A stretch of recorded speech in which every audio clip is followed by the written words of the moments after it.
ఆడ current cut అయింది అని అనుకో, హరీష్ రావు కట్ చేయించిండు. హరీష్ రావులు, జగదీష్ రెడ్డిలు, కేటీఆర్లు చెప్తే ఇంకా అధికారులు ఏంటారు అధ్యక్ష? గిదా వీళ్ళు మాట్లాడే మాటలు? వీళ్ళు మాట్లాడే మాటలు ఇదా పద్ధతి?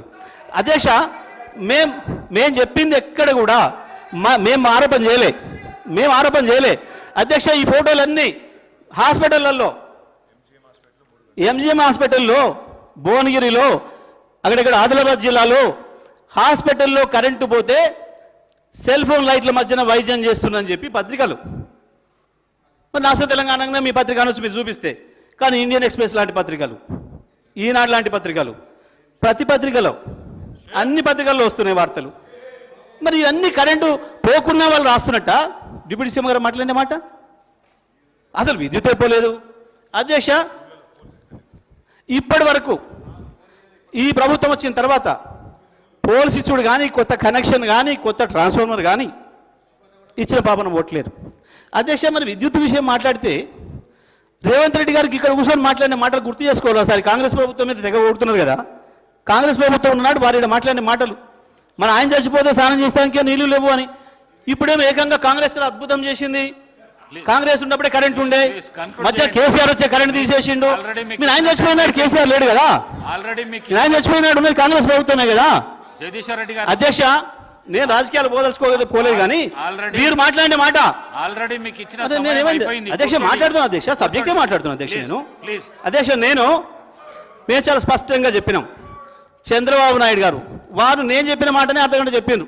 నేను ఒకటే మాటలు చెప్పిన, విద్యుత్తును ఉత్పత్తి సామర్థ్యాన్ని బట్టి షేర్ చేయలేదు, విద్యుత్తును వినియోగాన్ని బట్టి షేర్ చేసేదనే మాట ఒకటే మాటలు చెప్పేసాను నేను. ఎందుకంటే మీరు ఎక్కువ సమయం ఇయ్యరు కాబట్టి, కష్టమవుతుంది కాబట్టి, సభ్యులు ఉన్నారు కాబట్టి, దానికే అర్థగంట మాట్లాడారు ముఖ్యమంత్రి గారు వచ్చి దాని విషయంలో. అయితే పాపం వాళ్ళనే చెప్పుకోలే అన్నాడు. మరి వీళ్ళు ఎంపీలు, కాంగ్రెస్ ఎంపీలు, ఎమ్మెల్యేలు అందరూ పోయి చేపల్లెడ్డి కాడ కూర్చొని కొట్లాడి వీళ్ళందరూ కలిసి కుస్తీలు బట్టి 53% చేయించారు మనకన్నమాట. వాళ్ళే చెప్పలే, వార్తలు కూడా చూడలేదు మేము ఒక్కరోజు కూడా. మరి ఆ రోజు వీరు తెలుగుదేశం నుండి వీరికి ఎట్లా తెలిసినో సార్, జయపాల్రెడ్డి గారు అంటే వాళ్ళ మామగారు కావచ్చు, ఇప్పుడు ఆయన గొప్ప కనపడవచ్చు. అయ్యా జయపాల్రెడ్డి గారు ఉన్నాడు, ఒకరోజు కూడా వార్తలు వీరికి ఎప్పుడు సంబంధం లేవు. కానీ మరి వీళ్ళందరూ జయపాల్రెడ్డి గారి కాడికి పోయి కూర్చున్నట్టు ఆ సర్టిఫికేట్లు ఎందుకు ఇప్పుడు ఇస్తున్నాడో మాకు అర్థం కావట్లేదు అధ్యక్ష. ఇందులో ఇక కమిషన్ అధ్యక్ష మంచి ప్రస్తావన తెచ్చారు కమిషన్ విషయం అధ్యక్ష. 100% నేనే ఇట్లాంటి ఆరోపణలు, వీళ్ళు పసలేని ఆరోపణలు చేస్తూ మీ ముందేందో 10,000 కోట్లు సంపాదించిండు, ఏమంటే 20,000 కోట్లు సంపాదించిండు. ఈయన ఏంది డమ్మీ మంత్రి. మరి డమ్మీ మంత్రి 20,000 కోట్లు సంపాదిస్తున్నావు, ఒరిజినల్ మంత్రి 20 లక్షల కోట్లు సంపాదిస్తున్నావా? ఎటు సంపాదిస్తున్నావు అధ్యక్ష? అధ్యక్ష హరీష్ రావు డమ్మీ. కె వెంకటరామరెడ్డి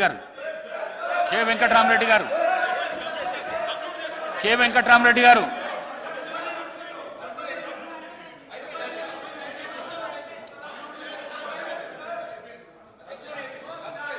వారికి ఇచ్చిన సమయము అయిపోయింది. ప్రసంగాలకు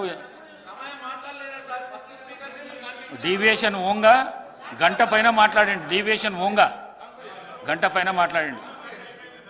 చర్చకు సంబంధించి మాట్లాడితే ఎంత సమయం అన్నా ఇవ్వచ్చు, ప్రసంగాల కోసం ఎందుకు? అధ్యక్ష, నేనే స్వయంగా ఈ సభలో మీ సాక్షిగానే వారి ఇష్టం వచ్చిన ఆరోపణలు చేస్తున్నప్పుడు నా ఆస్తుల మీద నా మీద విచారణ చేసుకోండి అని చెప్పిన. ఆ రోజు చెప్పిన దానికి ముఖ్యమంత్రి గారు వెంటనే కమిషన్ ఏర్పాటు చేస్తున్నామని సంతోషం వెల్కమ్ చేసినాం. అయితే కమిషన్ ఎట్లుండాలి అధ్యక్ష? ఎంత నిక్కచ్చిగా, ఎంత పద్ధతిగా ఉండాలి కమిషన్ మీద అపాయింట్ చేసే అభ్యర్థి?